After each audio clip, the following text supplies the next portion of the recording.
Sounds fine. All right, so what are we talking about? See, I told you.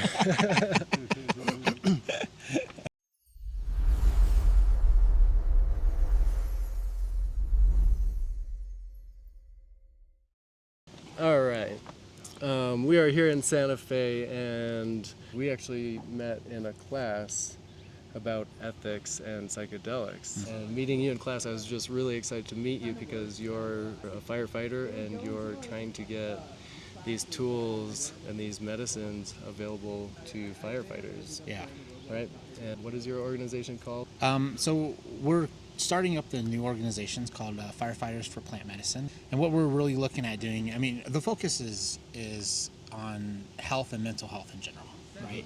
The plant medicines like cannabis, psilocybin, which, now that there's a new bill in New Mexico and going to be coming out in a couple years with the program, that looks good too for people with anxiety, depression, addictions, right? That sort of thing.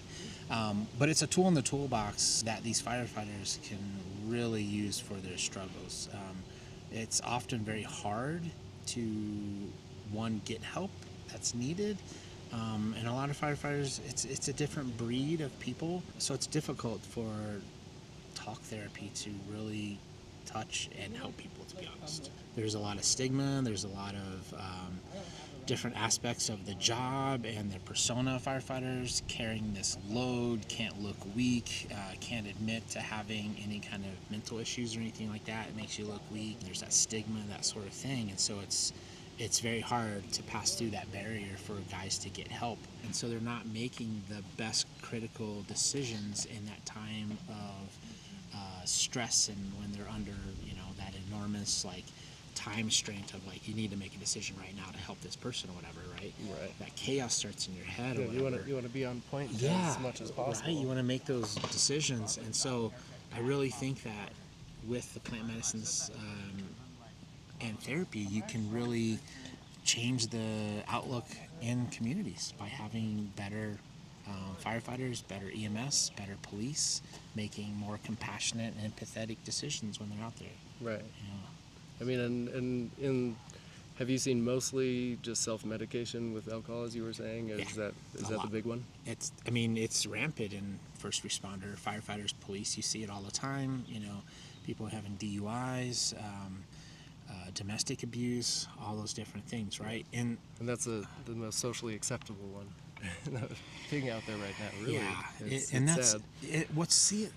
The other part that's sad about all that too is that what happens is that when that person is in those struggles and they're using that alcohol as a coping mechanism, right? Because there's a lot of chaos in their head. There's a lot of struggles going on personally inside them, right? So they're trying to use this to escape. Right. And it's damaging. We know this, right? It's really bad, not only for your body, but for your mind and everything like that. So then what happens is someone is doing that because they're not getting the help they need and resources they need from their employers. So then what is the first thing that the employer does when someone gets caught, like with a DUI or drunk? And you get into that cycle of being in trouble. Yeah, and usually you just lose your job. It's punitive. Yeah. And then does that make it better for that person? Absolutely not. It makes it worse. So then we failed them again, right? We failed them by not giving them the help they need, but then we failed them again by just firing them instead of helping them and reaching out and okay, hey, let's you made this mistake. It's huge, but we also understand all these struggles that you're going through. So we're going to give you some help. We're going to relieve you from your duty for a year, and we're going to make you go through this program and do this kind of stuff, and then we're going to bring you back when you're healthy again. Right. Instead of just casting them, throwing them out, all that money you spent on them, all that training, all that work and everything, right? And then you're putting somebody back out into society that not only did they not correct their problem, but you just made it worse.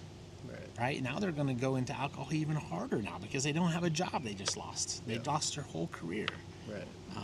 So I think there needs to be some big changes that happen in the way we look at that, first responders and police and everything. Yeah. Right? A lot of people don't think about those sort of things, right? Right. But, Well, it does remind me, in class we had this beautiful handout, Indigenous Systems Thinking, And one of the pillars was talking about a system being a self-healing system. Right, instead of punitive. Yeah. Right. And to be able to incorporate some kind of self-healing system within the firefighter system Right. and the first responder Yeah. system. Right. Right. Where that focus is definitely more on healing and community. Although, it was a great system that was laid out. And it sounds like it's gaining some traction with people, and hopefully it can be used and looked at to try to implement in some fashion. Right. Maybe even here in New Mexico or something when this psilocybin bill rolls out. Right. So, Right. yeah. You were mentioning earlier about a couple instances to where plant medicine has really just benefited somebody from going down a darker path and self-medicating to starting to use plant medicine and kind of absolutely. incorporating Well, that. I'll speak from my own experience Okay, first. yeah. I grew up in Ohio and then Northern Illinois when I was in my teens and early 20s.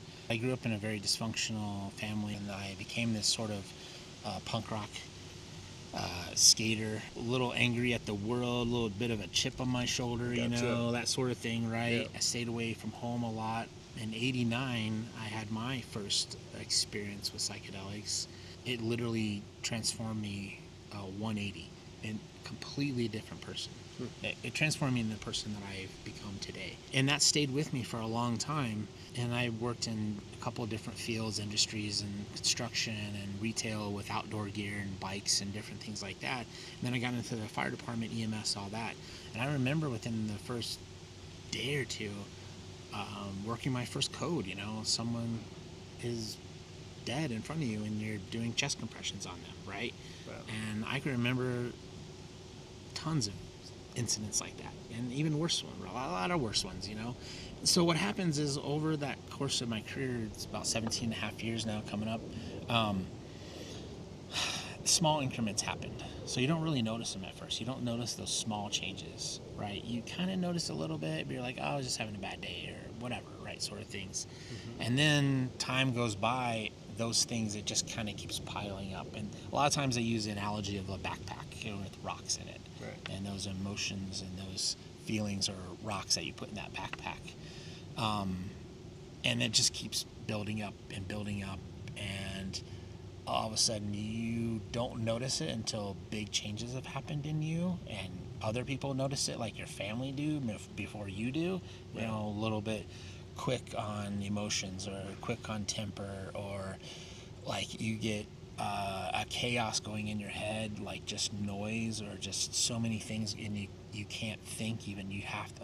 I would go down and just lay in my room for 10-15 minutes listening to some meditation music and trying to do a little bit of a mindful practice to try and get that chaos out of my head. Mm-hmm. And it just kept getting worse and worse, and I didn't really know what was going on.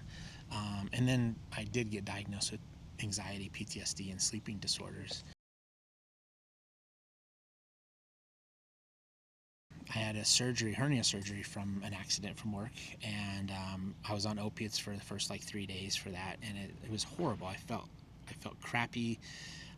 There's a lot of issues, and I had gotten a medical card beforehand thinking, okay, well, I'm going to be off for probably a couple months, and I can use this as my pain medication. So I did that. It was amazing. I had use of cannabis before I got in the department way back, and but I was reintroduced, and I was a different aspect looking at it as a medication. Right. Yeah.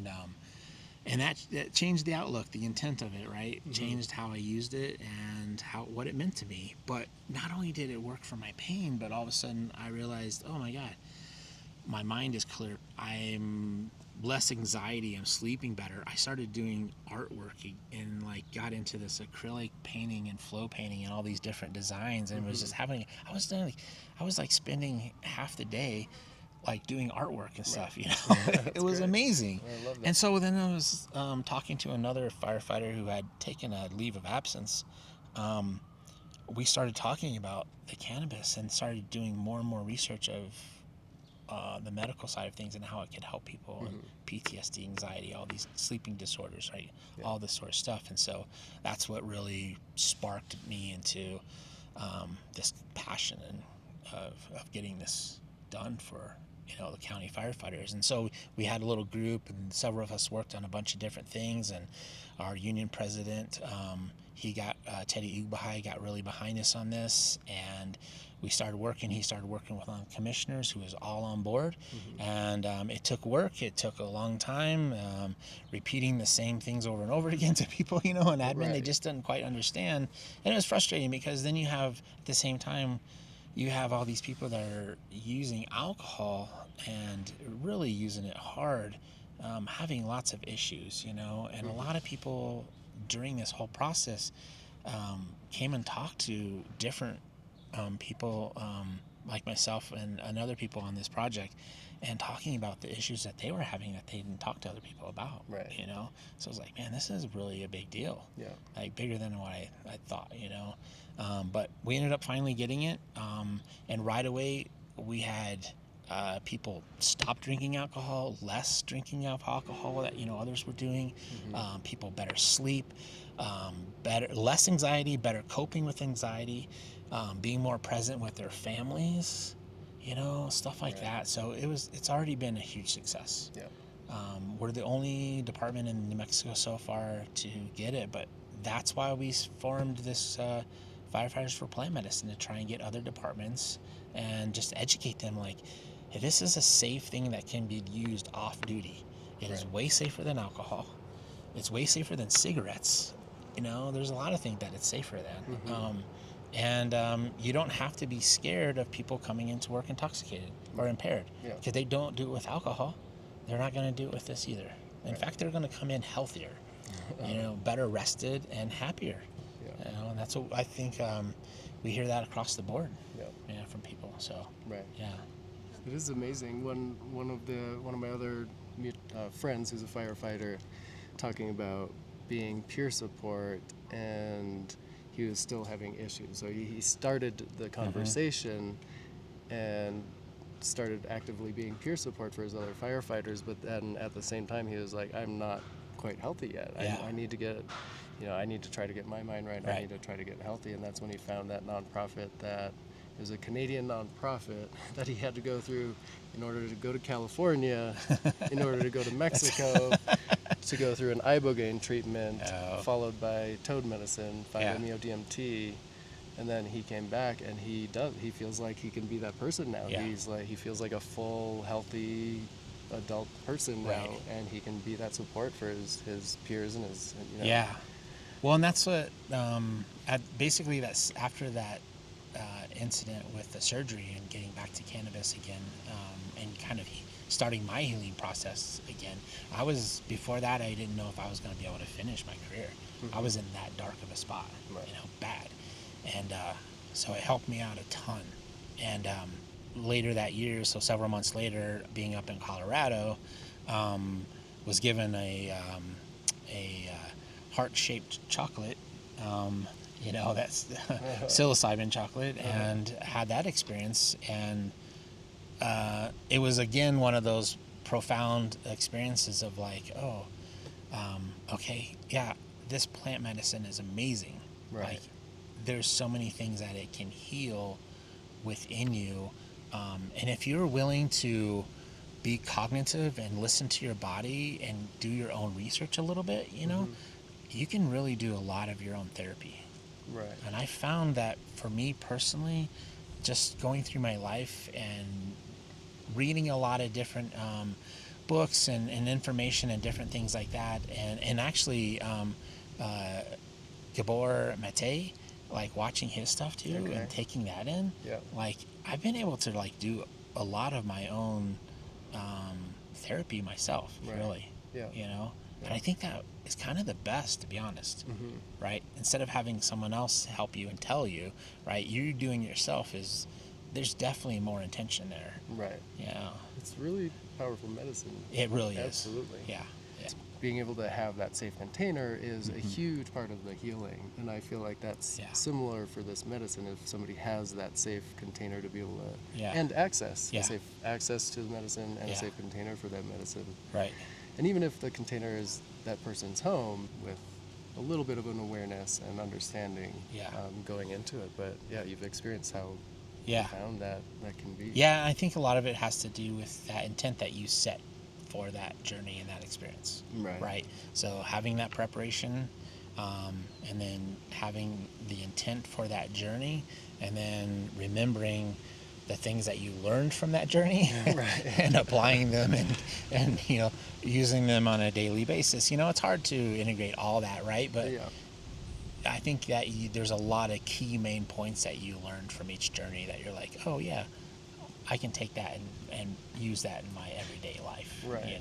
Right. That sort of thing. Yeah. It is interesting. Even some of the feelings that I've had in working with psilocybin, that in meditation I can remember in a sense, to where I haven't had those feelings because your brain's working differently outside of that. Yeah. But I'm able to remember a little bit of it. Yeah. And it's something I wouldn't have been able to remember otherwise. Yeah. You know what I mean? Absolutely. So I mean, starting that cannabis really started me down that pathway of healing, and then experiencing that psilocybin experience again. That was another just leap forward again in my own self-healing and journey. It's hard to explain how, just like in yourself, it's hard to explain because you're the only one that knows those feelings that you had, right? Or that depression, or those sort of feelings, right? But if you do know how much it's changed you, or how much it can change you, I mean, I don't know, it's hard to say, but it could have possibly saved my life, to be honest. I had some dark thoughts for a while. Amazing. So I really do think that it can help a lot of people. And in fact, I know that I have personally had at least 2 different firefighters after getting cannabis that say it probably saved my life. Right. And that's one is enough for me. That's seriously, incredible. Absolutely. One's enough. That's beautiful. So yeah, it's important. Yeah. And people, I think people don't realize the struggles that firefighters go through on that sort of shift work, right? My wife and I were talking about this today. How do you explain to someone the shift work and the struggles of sleeping disorders? Because sleeping disorders also increase PTSD symptoms. Okay. And so if you think about this, and we're like, oh, I wonder if we could have this sort of game where we get people into this mentality of how it feels like to be up multiple times at night, and okay, you go to bed at 9:30, 10 o'clock. Let's set your alarm for 12:30. You have to get dressed within 2 minutes. You have to go do something for 15 to 30 minutes, right? And that's a short one. Usually it's 45 minutes to an hour each time you go out to do a call or something. Right. Then you come back, and then you set your alarm for another hour and a half, and you get up again and do the same thing again. Yeah. And then the last one at 2:30 in the morning, you have to get up and stay up because you just had a fire for 4 hours, right? Oh, but you have one more day to work too. Yeah. So you got to do that all over again. Right. That's not something I've thought about that until you did briefly mention it in class, but I haven't. Yeah, it's not thought sustainable, about that aspect. Yeah. right? And then there's the stigma about resting during the day at the stations. Trying not to get in trouble. You feel like you might get in trouble for sleeping because you're tired.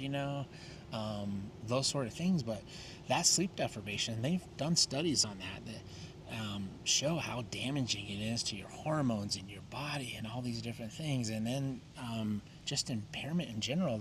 I forgot what it is, but I think of staying up for one day, like a 24-hour period, no sleep, is the equivalent of alcohol impairment, the next day, right? So, yeah, there's a lot of things that they deal with. Right. And being away from your family for special occasions a lot, that sort of stuff. And then the EMS, there's a lot of brutal calls that you see and death that, Right. I don't know, people aren't really supposed to see. And how do you process that? Especially regularly. Yeah, too. on a regular basis. Right. Yeah. Wow. What would you envision if you had the perfect system set up with kind of a self-healing system with the access for firefighters to have kind of the healthcare, and it could be very complex, and it is very complex. Right. Yeah, so yeah. sorry. I don't think Laying there's out a big one question, but there's not a one kind of like a model, or there's not a one thing should fits people all, have right? But access I to? think that one of the things is, again, we've seen with the county, we've seen huge improvements in firefighter morale, and just overall mentally, physically being healthier and happier, right? So that's a good start, right? But we also need better peer support. We have his peer support, and he does what he can. But honestly, a lot of departments and a lot of admin agencies and things like that, if they just have a peer support title and someone there, that's good enough for them, and it's a checkbox done, right? There needs to be a lot more, right? And a lot more outreach and breaking down these stigmas to let people know that it's okay to be vulnerable. It's okay to get help with certain things, right? To make yourself better, because it's going to make everybody better at the same time, right? So those sort of things, and there's a lot of studies out now where they're trying to look at the shift cycles that firefighters do and how they can make that better so that they can get better rest. It's tricky. So for me, I think the best thing right now is to work on mental health and peer support, give people tools that they can do on their own if they need to. A lot of firefighters like to do stuff on their own, you know. So having that off-duty access to cannabis, and then the other thing that we're really trying to do right now is work with a lot of the people that helped get the psilocybin bill through, and that are actually going to be working on the regulations that'll be out for, I think, December 2027 is when they got to have it out. But just getting that firefighter voice in there, because we're not really heard. People don't really know how much struggle. I mean, people are doing 25, 30 years with all this inside them and not getting help, you know. Something's bound to help. And not only that, but we've had guys leave because they couldn't just do it anymore. They couldn't take it anymore. Right. But we've also had guys leave in a different way, you know, self-inflicted. Yeah. And that's horrible. Like, we're the people that are helping the communities and serving and risking so much and doing so much and sacrificing so much, not getting the help, and then we fail them, and then they take their own life because of their struggling so much. That's not okay. Right. You know. Right. So that's kind of our goal, is to really do a lot of education, try to really educate people on these struggles, and that these guys really need help. Right. And get it for them, and working with this with people with the psilocybin stuff, is we'd like to get some kind of structure where it makes it affordable for firefighters and first responders to do, because really with the programs that are out running now in Oregon and Colorado and things like that, it's not feasible for these guys to do it. That's a month's paycheck. It's over $2,500. You know, yeah. And I mean, most of them I've seen are averaging like 4,000 or something, wow. You know? Yeah. And guys just aren't going to give up on month's paycheck to do that. Right. You know, so we have to be able to reach these people, because they are serving our communities. Right. You know? So it's tricky. I mean, I even still think sometimes in my brain, when I think of mushrooms, it pops up to, like, you know, a young teenager punk in a basement doing that. I don't think of it as medicine, even though I so consider it medicine at this point. It's a tough thing for other people to grasp. Right. These are really, really powerful medicines that a lot of people, especially firefighters, need. Yeah, that's exactly right. And you know, that brings up another point too. Like, there's a lot of there's organizations that are trying to, like, get legalization or decrim it, you know, and things like that. And I think that's a hard avenue. I think there's a lot of people that don't really want that, because they want to have some control over this, like, highly psychedelic substance, right? You know, and it scares them to not have control over it and just let people do this. And it can be scary because you know that people are going to abuse it in some ways and things like that. But I think with the right person, it's good. But honestly, you know, it's just like cannabis. The medical aspect of it is really the paving the way for everything else. Right? Maybe we'll get there one day. I think it's pretty far away compared to like cannabis and things like that. But if we can have medical and have access for everyone, that's the key. Right. And, you know, I'd really like to see also workers' comp, because there's a state bill that is a presumptive illness bill for firefighters, and it deals with certain types of cancer, but then PTSD was added on there a few years ago. But workers' comp really doesn't have a policy for PTSD, so they lump it into other things. Okay. And so a lot of people are denied the PTSD claims. Yeah. And it's supposed to be presumptive, but basically it's presumed that because you are a firefighter, no matter what your past experience was before, that this is a reason why you have this PTSD. Yeah. So it would be great to see workers' comp cover portions of some of that, PAT Right. therapy. Yeah. Yeah, for sure. So, Cool. yeah. Well, thank you so much. Yeah. No, I appreciate this. I mean, I definitely want to get this out, share this information with people. That's kind of what I want to do, is hear these stories, share information, Yeah. get the word out more. I appreciate because it. It's Yeah. been a very positive thing for us, and want to see it be a positive thing for other people out there. Well, yeah, I really do appreciate it. And like, we're currently working on a website right now. We should have something up within the next couple weeks, or probably by the end of the month, I would say. And a lot of that is going to be, we want to have a website too that can be a one-stop website, where eventually we keep growing this with information and education on there. So even if a firefighter is struggling, there'll be resources on there for them to contact if he has some issues, or if he needs knowledge on cannabis or psilocybin or anything like that. Try and help them out that way, but then also have some like breathing exercises, some different things that they can use to kind of help them in the moment. Okay.